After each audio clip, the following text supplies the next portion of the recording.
total ou extensiva.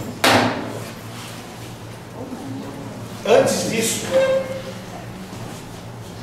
vamos falar da forma simples e da forma extensiva. Da forma relativa e forma equivalente. Professor, Senhora. no início da aula tinha uma questão, agora eu posso perguntar. Lá na página, deixa eu ver se eu entendi. Faça a pergunta difícil, hein? No meu livro é porque é uma coisa que eu não entendi ou eu não concordei com ele. Mas faz eu não entendi. No meu livro, na página 75, é quando ele fala da determinação quantitativa da forma relativa do valor. Aqui, quantitativa na determinação quantitativa? Determinação quantitativa da forma relativa do valor. Qual que é a tua edição? É dessa É a mesma minha, não? Deixa eu ver a cara. Não, tá, tudo bem. Leia. Aí ele fala da equação dos 20 metros de linho igual a um casaco, ou 20 metros de linho vale um casaco, por exemplo dele. Aí ele fala assim, primeiro, né, ele coloca assim, número 1. Varia o valor do linho ficando constante o do casaco, se duplicar o tempo de trabalho necessário à produção de linho em virtude, admitamos, de se terem esgotado progressivamente as terras das plantações que forneçam a fibra. O valor do linho duplicar-se-á também. Em vez de 20 metros de linho igual a um casaco, teríamos 20 metros de linho igual a 2 casacos. Uma vez que um casaco contém apenas metade do trabalho encerrado em 20 metros de linho. Por que você não concorda? Porque é o seguinte... O quê? Primeiro o quê? O que eu não concordo é o seguinte, como que 20 metros de linho vai valer 2 casacos se a gente pensasse o seguinte, o casaco, ele teria trabalho cristalizado nele, porque a matéria-prima precisou ser trabalhada antes. Sim. Então, utilizou a matéria-prima, aí mais um trabalho para se fazer o casaco. E se o casaco gastar 1 metro de linho só? Não pensei nesse ponto. Entendi. Se for meio? Se não é, então, pode ser 200 metros de linho. É um exemplo meio... Veja, é que tem pessoas que gostam de ler sobre isso. Quando o Marcos faz exemplos, ele dá exemplos, e às vezes, principalmente no livro 2 e no livro 3, ele dá exemplo atrás de exemplo. Eu pulo todos. Pulo todos. Até porque tem uma chatice tão grande, as reflexões que ele faz com exemplos e com as unidades de medida. As unidades de medida são bushels de trigo. Sei lá o que é um bushel de trigo. Agora, nesse caso aí é fácil de explicar. Mas o importante é ver a conclusão dele. Qual que é a conclusão dele? A conclusão dele é a seguinte: o valor de troca depende tanto do valor de quem está do lado direito, como de quem está do lado esquerdo. Essa é a conclusão final. E por isso é que o valor de quem está do lado direito não pode ser expresso de maneira totalmente adequada. Acho que quando você começou a explicar sobre a adequação da manifestação, da magnitude do valor, eu voltei na minha questão até não ter aqui na adequação. Seria isso? Exatamente. Exatamente. Só que eu não levar. Mas então veja, o casaco aí, esqueça que o casaco não é feito de linho, o casaco pode ser feito de algodão. Não tem nada que ver uma coisa com outra. Então bote trigo e ferro. Se bem que para trigo precisa ferro também. Trigo e milho. Também precisa. Para produzir milho, alguém come trigo. Não tem jeito, né? Então, digamos, diamante e ouro. E aí, use um exemplo desse tipo, para não relacionar a matéria-prima com o produto. Muito bem. Vou falar da forma relativa e da forma equivalente. Dentro da forma simples. Que forma relativa e forma equivalente existe em todas as quatro formas, que são as etapas do valor. Tá? Forma relativa e forma equivalente são polos dentro de uma determinada forma. Você tem a forma relativa e a forma equivalente, dentro da forma simples, da forma total, da forma geral e da forma dinheiro. O que é isso de forma relativa e forma equivalente? Marx fala o seguinte: A expressa o seu valor através da relação com B. Não é isso? XA igual a YB. O valor de A aparece como uma relação com B. É a relação com B que faz com que se expresse o valor de A. O valor de A aparece como uma relação, aparece na forma relativa a B. Daí forma relativa.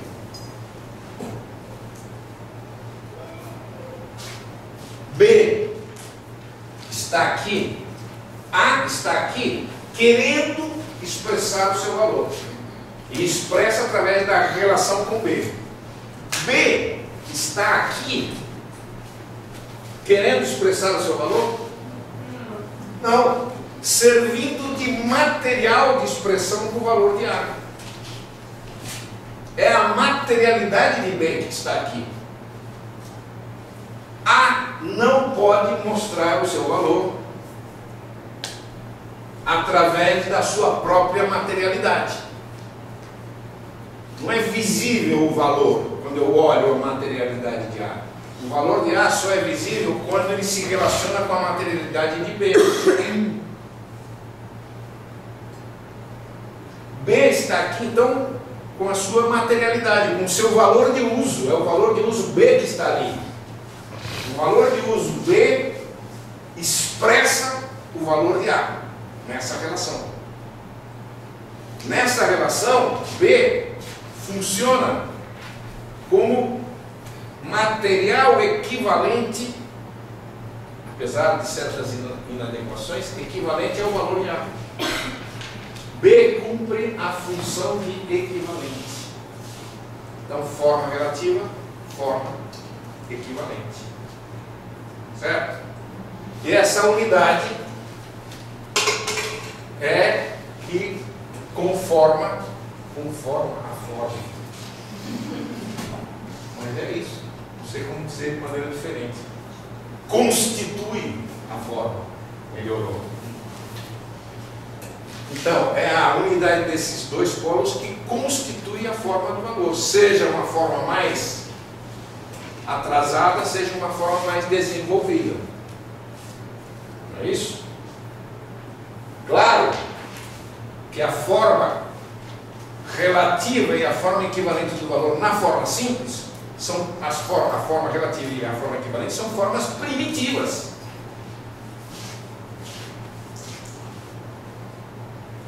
Formas primitivas.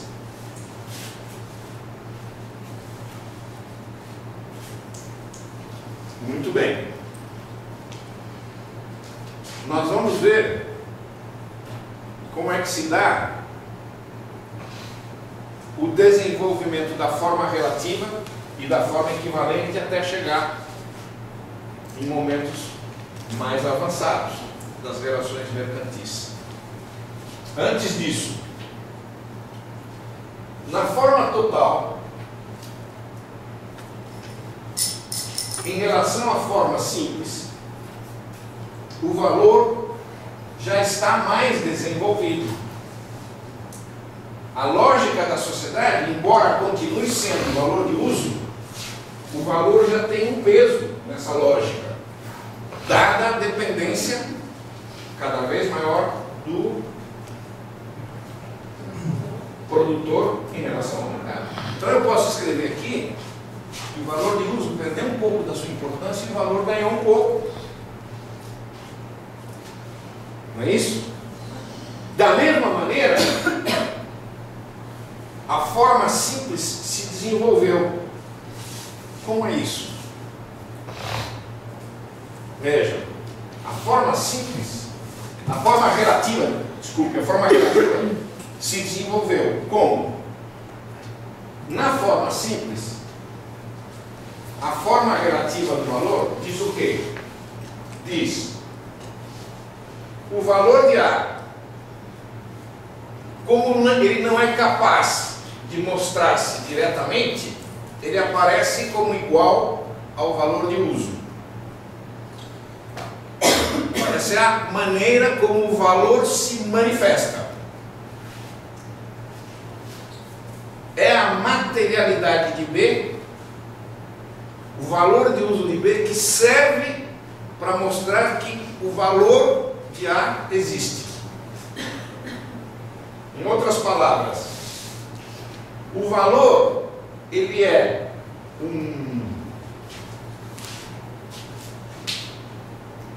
ia falar um ser, não existe ser.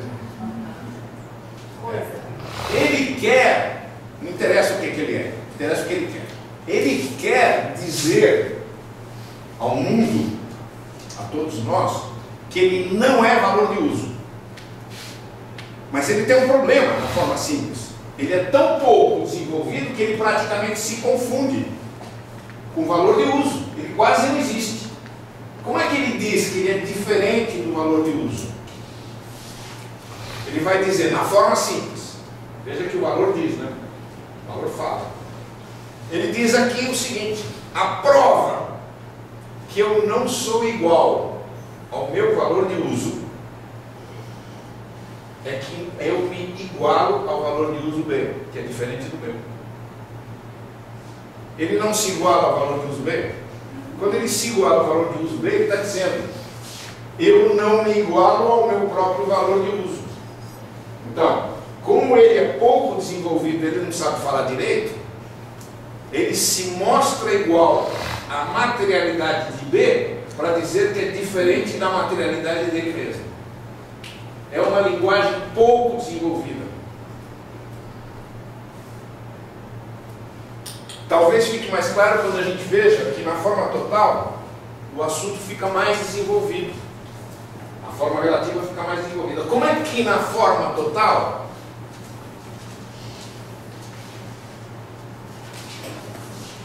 o valor de A diz que difere de valor de uso?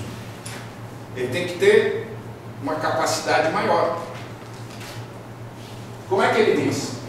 Ele diz: eu, valor de A, a prova de que eu não sou igual a valor de uso é que eu sou capaz de me igualar a qualquer valor de uso existente.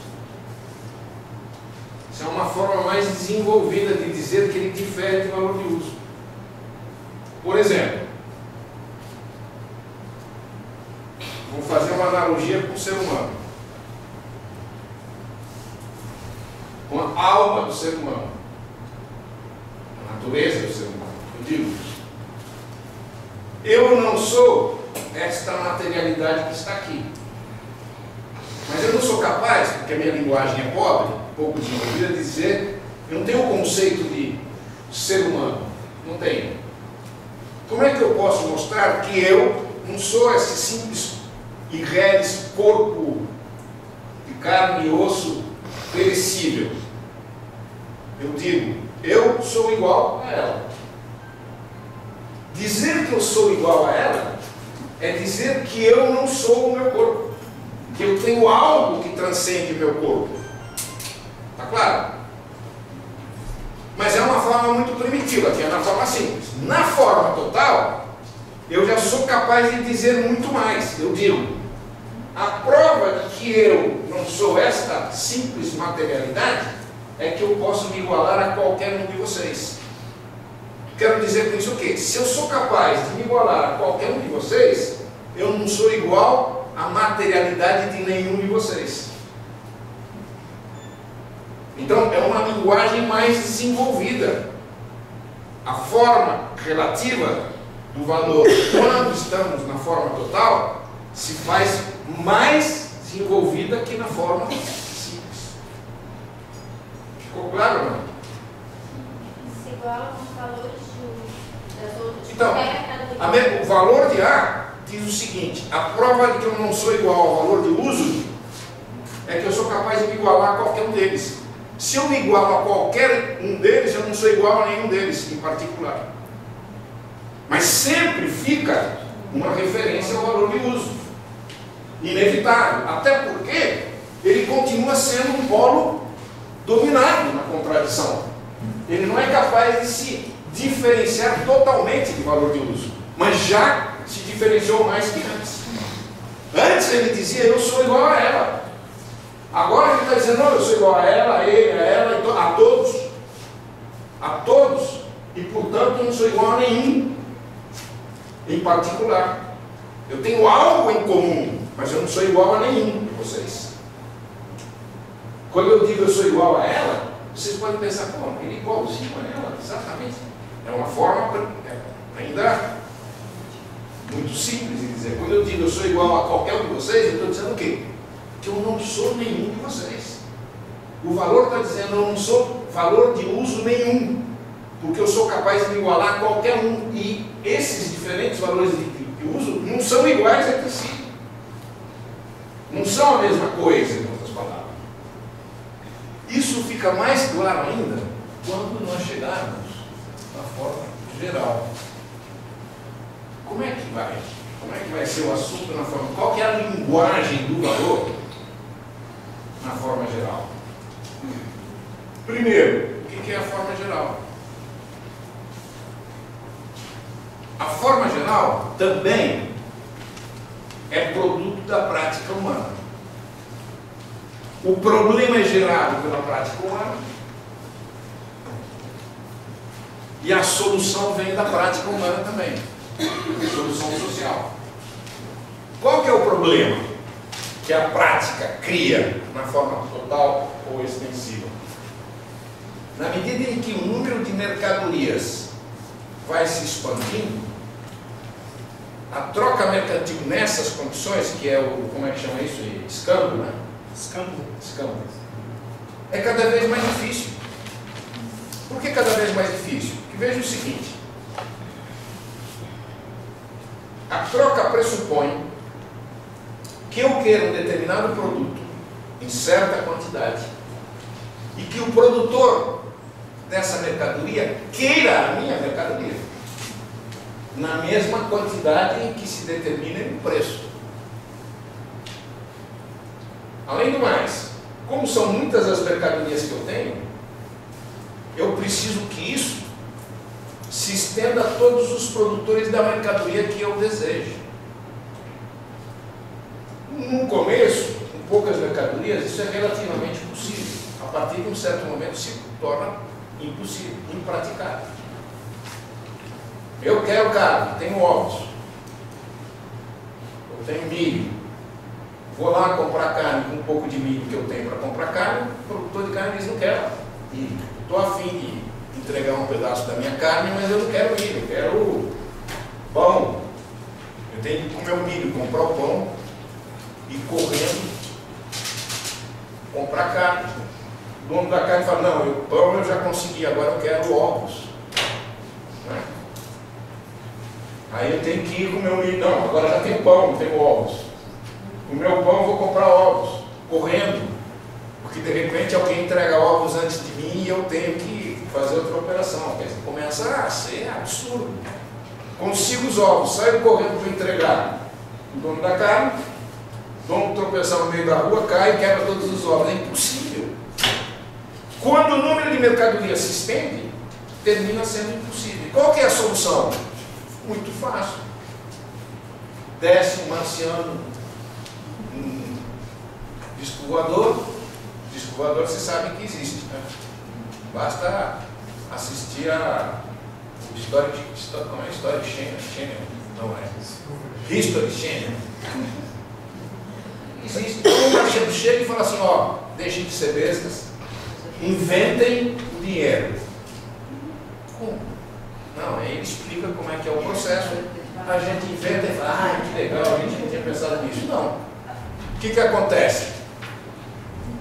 Eu quero o quê? Quero carne. E tenho pão. Vou mudar o exemplo. Tenho pão. Eu sei o quê? Eu sei que o milho... Ah, eu quebrei os ovos, perdi tudo. Quebrei a carne. Mas eu sei, num segundo momento, não sou besta, eu sei que o milho é um produto que praticamente todo mundo consome. Então o que eu faço com o meu pão? Falo, pô, se o produtor de milho aceitar o pão, eu troco todo o meu pão excedente comercial por milho, e com milho eu vou buscar as minhas mercadorias, as mercadorias que eu quero. Um pouquinho de milho eu compro carne, um pouquinho eu compro ovos, um pouquinho, tudo. Termina sendo mais fácil, teoricamente. Vou lá e faço isso. Não dá certo, o que acontece? Voltou atrás o desenvolvimento da mercadoria. Deu certo. Funcionou. O que vai acontecer no próximo ano? Eu vou repetir a dose em um nível ainda mais intenso. E com menor preocupação. Falo isso para o meu vizinho. O vizinho começa a fazer o mesmo.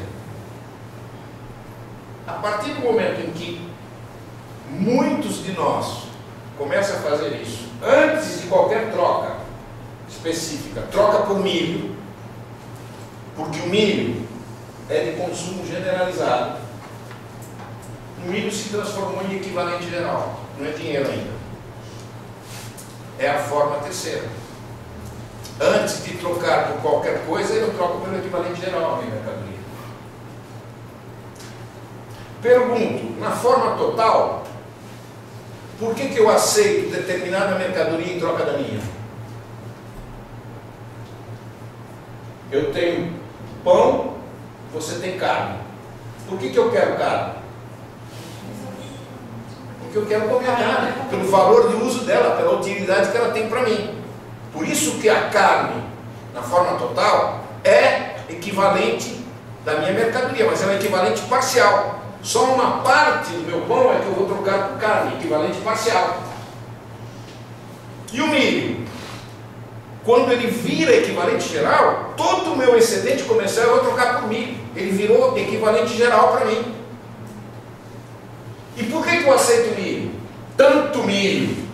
Eu adoro milho. Todo mundo aceita.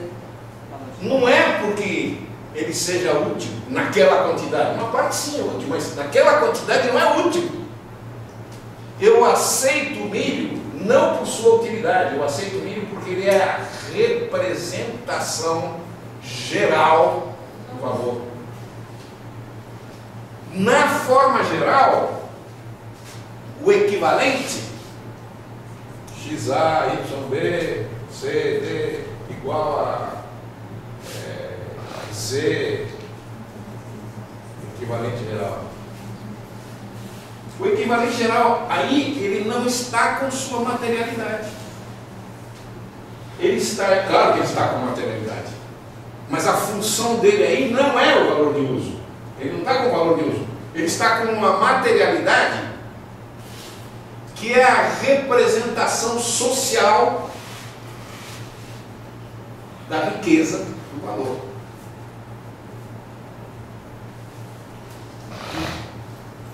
Isso, na perspectiva da aparência, pode ser considerado uma utilidade do equivalente geral. Marx chama isso de valor de uso formal. Vamos pensar no ouro.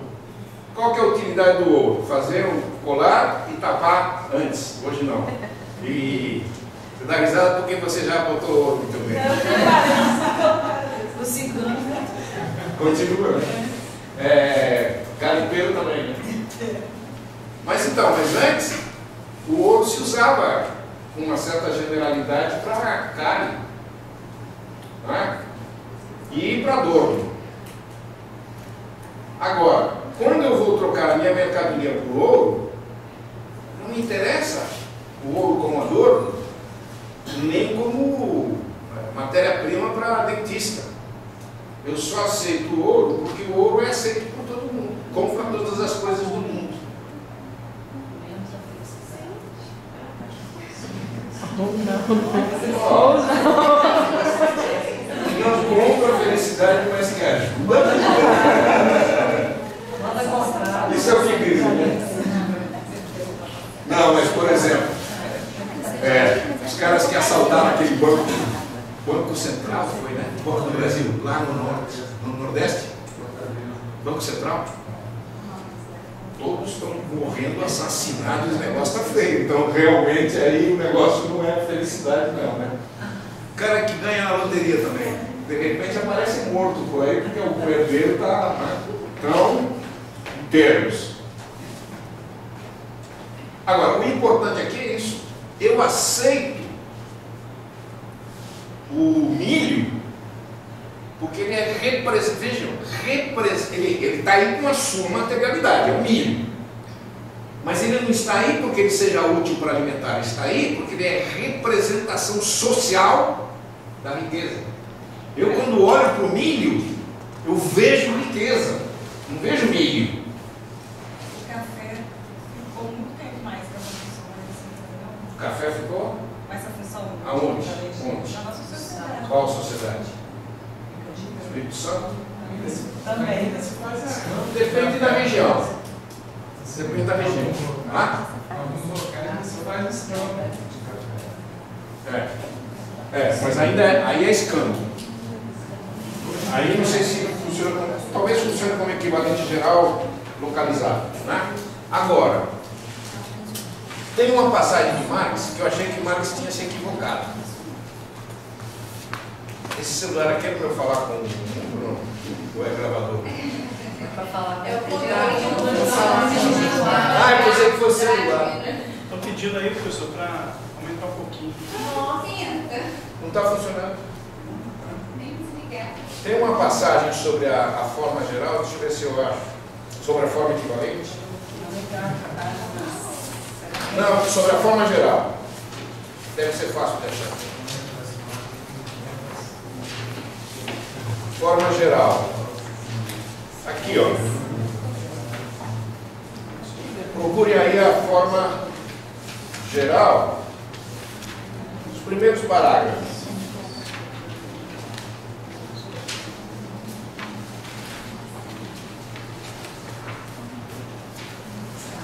Olha aqui, ó. Forma geral, parágrafo 1, 2, 3, 4, 5. A forma que aparece depois, C, ou 3, não sei como é que está aí de vocês. Aqui diz assim, no meio do parágrafo. Então, o valor de cada mercadoria, igualado a linha, se distingue não só do valor de uso dela, mas de qualquer valor de uso. E justamente por isso se exprime de maneira comum a todas as mercadorias. Eu dizia que está faltando. Como? Não se distingue de qualquer valor de uso. Se distingue de qualquer valor de uso, menos do valor de uso do dinheiro, do milho nesse caso. Não, mas tem razão. Porque nesta relação, o equivalente geral não está como valor de uso. Está como representação social do valor. Embora esteja a sua materialidade.